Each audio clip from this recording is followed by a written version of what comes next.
कंजूसी ना करें, जोरदार तालियों से स्वागत करें नीरज का।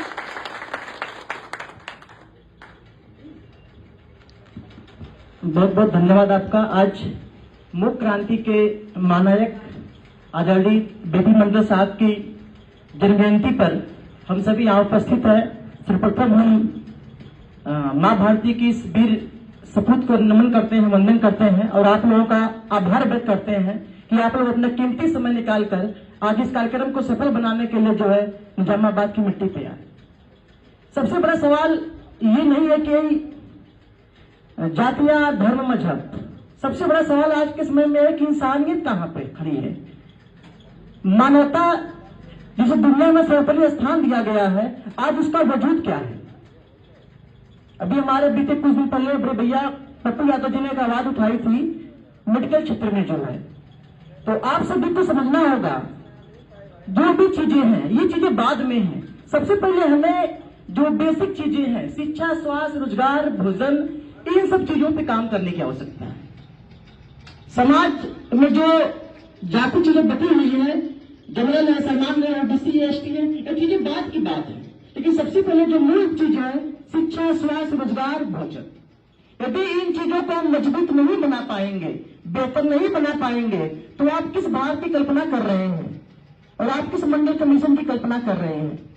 यह देश में जब तक एक बेहतर शिक्षा व्यवस्था नहीं मजबूत हो गई, जहां हर गरीब से गरीब लड़का, जहां हर उस दरवाजे का जो है बालक, जहां पे जो है 2 रोटी तक का प्रबंध नहीं है, उसको भी पढ़ने का हक पूर्णतः नहीं मिलेगा, वो कभी भी समाज बदलाव नहीं आ सकता। आज के समय में जितनी भर्तियां हो रही हैं, आप करप्शन देख सकते हैं किस स्तर का है। यदि हम तमाम चीजों को लागू भी करवा लेते हैं तो समझने का विषय है कि जो आज करप्शन हो रहा है भर्तियों में, जो धांधली हो रही है चीजों में, जो न्यायालय की दुर्व्यवस्थाएं हैं, जो जजमेंट आ रहे हैं, जो जाति पे, धर्म पे जो है, ये चीजें कैसे बदलेगी, ये बहुत बड़ा सवाल है। और जब तक ये चीजें सुधरेगी नहीं जो है ना, हम कभी भी एक अच्छे प्रदेश, एक अच्छे देश, एक अच्छे समाज की कल्पना नहीं कर सकते। बात तो कहीं दूर की बात है। आपके जिले में, आपके गांव में हम देश बदलने की बात करते हैं, प्रदेश बदलने की बात करते हैं, दुनिया बदलने की बात करते हैं। आप सभी से एक मेरा सवाल है कि आप अपने गांव में जिस व्यक्ति को चुन के भेजे हैं वो किस तरीके से काम करता है। आप अपने गांव के बदलाव में कितना अपना योगदान दे पाते हैं, वो अपने आप से पूछ कर देखिए। जब तक आप अपना गांव नहीं बदल पाएंगे, समाज नहीं बदल पाएंगे, आप देश किस स्तर से बदल पाएंगे। जो मैं पिछली बार भी ऐसा कहा था और आज फिर कहते के जा रहा हूं कि साल में एक बार मेडल की बातें कराने से कभी सामाजिक न्याय की लड़ाई मजबूत नहीं हो सकती।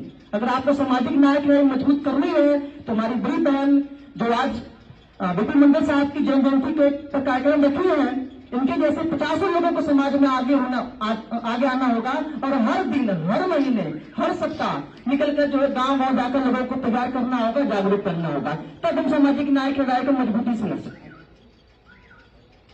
दूसरी चीज कि आप जिस प्रदेश में रह रहे हैं वहां पे, या जिस देश में रह रहे हैं वहां पे कानून व्यवस्था कैसी बहुत मायने रखती है। एक आदमी जो हक की बात करना चाह रहा है, किसी के न्याय की बात करना चाह रहा है, उसकी आवाज को दबा दिया जा रहा है।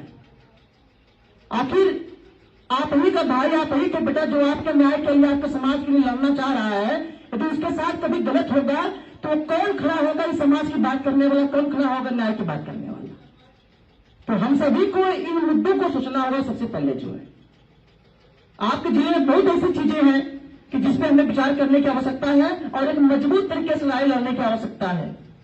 आजमगढ़ के प्रसिद्ध कवि KP आजमी साहब जिनका नाम सभी लोग सुने होंगे, एक उनका शेर है, कोई तो सूद चुकाए, कोई तो सूद चुकाए, कोई तो जिम्मा ले उस इनकलाब का जो आज तक अधूरा है। जो लड़ाइयां सैकड़ों साल पहले हमारे महानायकों ने लड़ी थी वो आज भी अधूरी है। क्या भगत सिंह ने इस भारत की कल्पना की थी? क्या झांसी की रानी ने जो है इस वर्तमान के लिए अपने प्राण त्याग दिए थे? आज हमारी बहनों के साथ जो दुर्व्यवस्थाएं हो रही है, दुर्व्यवहार हो रहा है, उनका जो है शोषण हो रहा है, और फिर उसको न्याय कौन दिलाएगा? कौन है बात करने वाला? हम जिस व्यक्ति को चुन के भेजते हैं वो अपनी जो है ना गाड़ियां बदलने में, स्कॉर्पियो से फॉर्च्यूनर में कब चढ़ जाता है किसी को पता नहीं चलता, और समाज की बात तो दूर की बात है। आखिर आपके समाज से ऐसे लोग क्यों नहीं निकल के आते जो आपके हक, आपके अधिकार की बात करते हैं? हम सामाजिक न्याय की बात कर रहे हैं, सामाजिक व्यवस्था की बात कर रहे हैं, पिछड़े वर्ग की बात कर रहे हैं। इसी में से कोई भाई यदि कल को इस समाज को आगे जाने के लिए खड़ा होगा तो मैं दावे के साथ कह सकता हूं कि 10-20 लोगों के अलावा कोई साथ देने के लिए नहीं आएगा उसका। तो कैसे समझ में लाइए लड़ेंगे आप सभी? सबसे पहले अपने अंदर की जो द्वेष है ना उसे हटाइए और एक विचारवान बनिए। जब तक एक स्वच्छ विचार नहीं होगा हमारा, हम कभी भी सामाजिक न्याय की लड़ाई को मजबूत नहीं कर सकते। भगत सिंह ने कहा था कि क्रांति की धार विचारों की शान पर तेज होती है। यदि क्रांति आपको लाना है तो आपको अपने विचारों को मजबूत सशक्त बनाना होगा, तभी हम शायद अपने हक अपने न्याय की बात कर सकते हैं। मैं भगत सिंह सेवा संस्थान से नीरज यादव अभी पिछले कुछ दिनों जो है आजमगढ़ में एक यात्रा शुरू किया था जनाधिकार यात्रा के नाम से। उस यात्रा का नाम हमने दिया था जनाधिकार यात्रा। उसका शाब्दिक अभिप्राय ही होता है जनता के अधिकार, जनता के हक, जनता के न्याय के लिए जो है एक जागरूक यात्रा की जाए। ये मुझे लगा कि मुझे करने की जरूरत है आज के समय में। और हमने केवल 2 ही 3 कार्यक्रम किए। यहाँ के जो पॉलिटिकल लोग हैं, जो बड़े मछली कहा गया जिनको जो है, और जो यहाँ के आला अधिकारी हैं, उन लोगों ने इस यात्रा को पूर्ण तरीके से रुकवा दिया। और यही रुकवाने का काम नहीं किया, शारीरिक और मानसिक दोनों तरीके से दबाव बनाने का काम किया।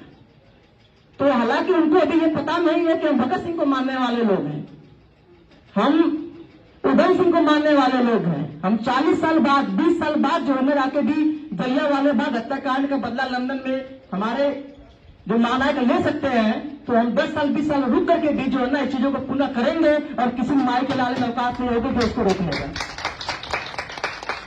शिक्षा, स्वास्थ्य, रोजगार चाहिए। एक हमने नारा दिया था, खुद का लिखा हुआ नारा है कि भीख नहीं अधिकार चाहिए, शिक्षा, स्वास्थ्य, रोजगार चाहिए। अब वो जमाना गया जब कहावत है कि रोटी, कपड़ा, मकान है समाज की 3 जरूरत हुआ करती थी, लेकिन अब जरूरतें बदल रही है। शिक्षा, स्वास्थ्य, रोजगार, ये आज के वर्तमान समय की 3 सबसे बड़ी जरूरत है। यदि शिक्षा को फ्री कर दिया जाए तो मैं दावे के साथ कह सकता हूं कि एक गरीब तबके का लड़का और एक अमीर तबके का लड़का, दोनों के लिए जब शिक्षा व्यवस्था फ्री होगी, जिसमें प्रतिभा होगी, वो जो है ना अपनी काबिलियत के दम पे आगे आएगा और कल को देश के लिए जो बड़ा पद पे जाएगा, न्याय व्यवस्था में बैठेगा, उससे वो देश के लिए दान ही कर सकता है।